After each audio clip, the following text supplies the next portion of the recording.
Mesdames et messieurs, bonjour et bienvenue sur votre chaîne d'information en temps réel, l'actualité en Afrique et dans le monde en continu. Vous informer est notre mission car l'information vous place au sommet du monde. Alors si vous êtes nouveau, abonnez-vous et cliquez aussi sur la petite cloche de notification pour ne plus rien manquer, cela étant fait c'est parti.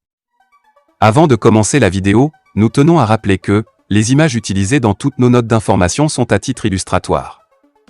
Nous vous invitons donc à rester poli et courtois dans l'espace commentaire au risque de voir votre commentaire tout simplement supprimé. Merci et bon visionnage à tous. Mesdames, Mesdemoiselles et Messieurs, bonjour et bienvenue une fois de plus sur votre chaîne préférée F2 News, votre chaîne d'information et d'actualité en temps réel.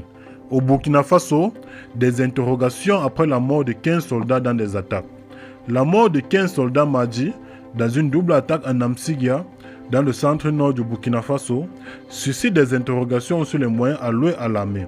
Mais des organisations proches de la transition espèrent une montée en puissance de l'armée.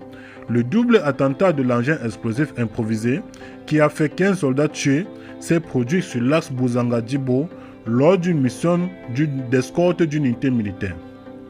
L'état-major a expliqué qu'un véhicule du convoi a d'abord été sauté sur un engin explosif à la hauteur de la localité de Namsigia, région du centre-nord.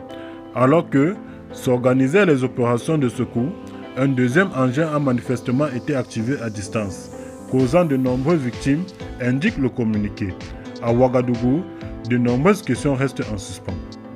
Qu'avons-nous fait, nous autres, notre armée, notre hiérarchie militaire, en retour de nos braves soldats?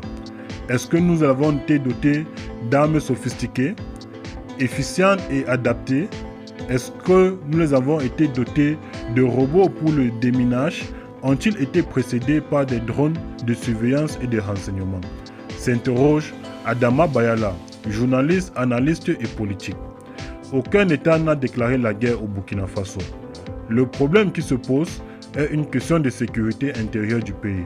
Or, la sécurité intérieure relève beaucoup plus de la police et de la gendarmerie, souligne Maître Apollinaire Kelem, de Tambela, juriste, analyste politique. Pour lui, il suffit d'équiper les policiers et les gendarmes, de rendre les différents postes opérationnels et ils seront beaucoup mieux disposés à lutter contre l'insécurité actuelle.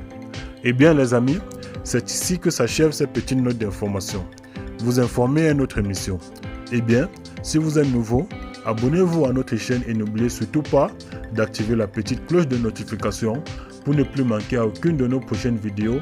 Laissez vos impressions en commentaire et partagez celle-ci avec vos amis si vous l'avez trouvée notamment intéressante. Merci et bon visionnage à tous. Bye bye.